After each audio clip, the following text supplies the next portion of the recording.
சென்னையில் பெரும் வெள்ளம், தண்ணீரில் தத்தளிக்கும் மக்கள். என் தலைவரை, சென்னையில் ஒண்டியும் எப்போ மழை பெஞ்சாலும் தண்ணி தேங்கி நிற்கிது. அதுக்கு என்ன தலைவரை காரணம்? கூவத்தில் கொண்டு போய் குப்பையை போட்டால் அப்புறம் நம்ம குந்திருக்கிற இடத்துல தான் தண்ணி வரும். அதை ஒன்றும் தடுக்க வாய்ப்பு இல்லையா தலைவரே? ஏன் இல்லை?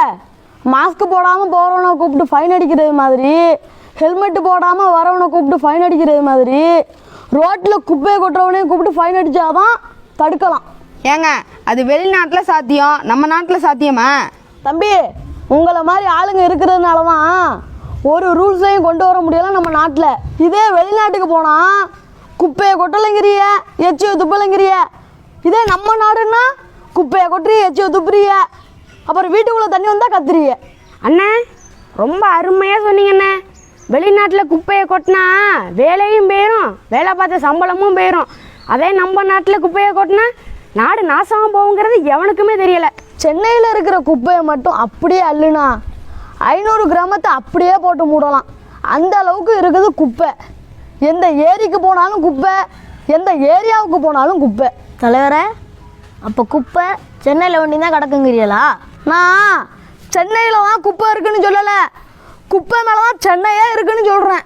பிளாஸ்டிக் தான் தடை பண்ணிட்டாங்களே தலைவர். பிளாஸ்டிக்கை தடை பண்ணிட்டாங்கப்பா, ஆனால் பிளாஸ்டிக்கை தயாரிக்கிற கம்பெனி என்ன தடை பண்ணலையப்பா. அப்படின்னா இதில் அரசியல் இருக்குன்னு சொல்கிறீங்களா தலைவர்? இதில் அரசியல் இருக்குன்னு சொல்லலை தம்பி, நம்ம நாட்டை சுத்தமாக வச்சுக்க நமக்கும் கடமை இருக்குன்னு தான் சொல்கிறேன். அண்ணா, குப்பை எங்கேருந்து உருவாகுது? குப்பை தானாக உருவாகலை தம்பி, மனிதனோட ஆடம்பர வாழ்க்கைக்காக அவனே உருவாக்குனது தான் குப்பை. இவ்வளோ விவரமாக பேசுகிறீங்கள, எங்கன்னு இருந்தியா இத்தனை நாளா? என்ன மாதிரி பேசுகிறவன் பல பேர் இருக்கிறான் நம்ம நாட்டில். எங்களை எவன் மதிக்கிறிய? மழை பெஞ்சாலே பிரச்சனை தாங்க. தம்பி, மழையை ஏன் பிரச்சனையாக பார்க்குறீங்க? மழையே பெய்யாமல் கஷ்டப்படுறாங்க சோமாலிய நாடு, பேஞ்ச மழையை தேக்கி வைக்க தெரியாமல் கஷ்டப்படுது நம்ம நாடு. ஒருத்தனுக்காகவே பெய்யும் மழை, ஒட்டுமொத்தமாக தான் பெய்யும் மழை. நம்ம ஒழுங்காக இருந்தா தலைநகரத்தில் இருக்கிற தண்ணி தானாக வடிக்குங்கயா.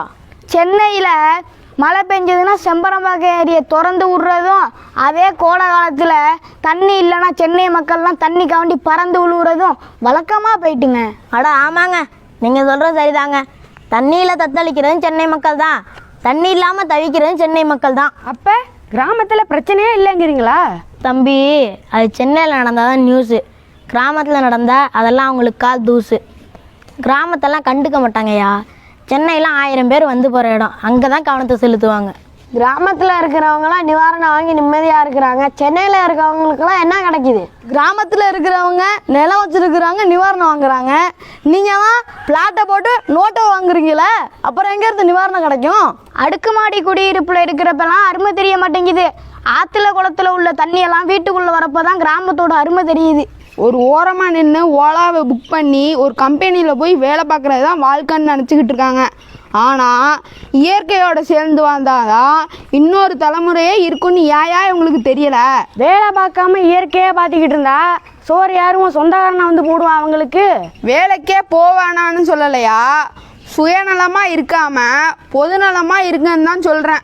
யோ, நீங்கள் திண்ணையில் உட்காந்து சென்னையை பார்த்து பேசுறியா? ஒரு நாள் அங்கே இருந்து பாருங்க, உங்களுக்கு தெரியும். தம்பி, செத்த நாள் ஏரியா என்ன வர்ற புயலை வழியிலே தடுக்க வழி இல்லையா? வழி இருக்கு தம்பி, ஏன் இல்லை? கடற்கரை ஓரத்தில் பனைமரங்களை வளர்த்தா புயலோட வேகத்தை அது கட்டுப்படுத்தும், பெரும் அளவில் பாதிப்பு இருக்காது. என்னங்க சொல்கிறீங்க? பனைமரத்துக்கு அவ்வளோ பவரா? ஆமாம் தம்பி, நீங்கள் கஜா புயலை பார்க்கலையா? 1000 மரங்கள் அடியோட சாஞ்சப்ப பனைமரம் மட்டும் அசையாமல் நின்னுது தம்பி. அது மட்டும் இல்லையா, இந்தியாவோட தேசிய மரமான ஆலமரத்தையே அக்கா பேத்துட்டு போனது கஜா புயல். ஆனால் நம்ம தமிழ்நாட்டோட மாநில மரத்தை ஒரு மட்டையை கூட பிடுங்க முடியலையா, அதான் நம்ம பனைமரம். அடே அப்பா, பனைமரத்துக்கு அவ்வளோ பவரா?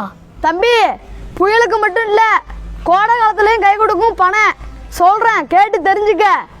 2 ஏக்கர் நிலம் வச்சுருக்கிறவன் ஒரு பனைமரத்தை வளர்த்தான்னா நிலத்தடி நீரை பூரா சேகரித்து வச்சுக்கும் பனை.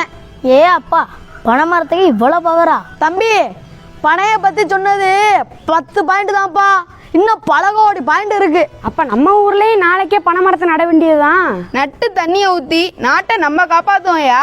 தம்பி, நட்டா போதும், தண்ணியெல்லாம் ஊற்ற தேவையில்லை. தானாக வளரும் தன்மையுடையது பனை. அதை நட்டால் நம்ம நாட்டுக்கு வராது வினை.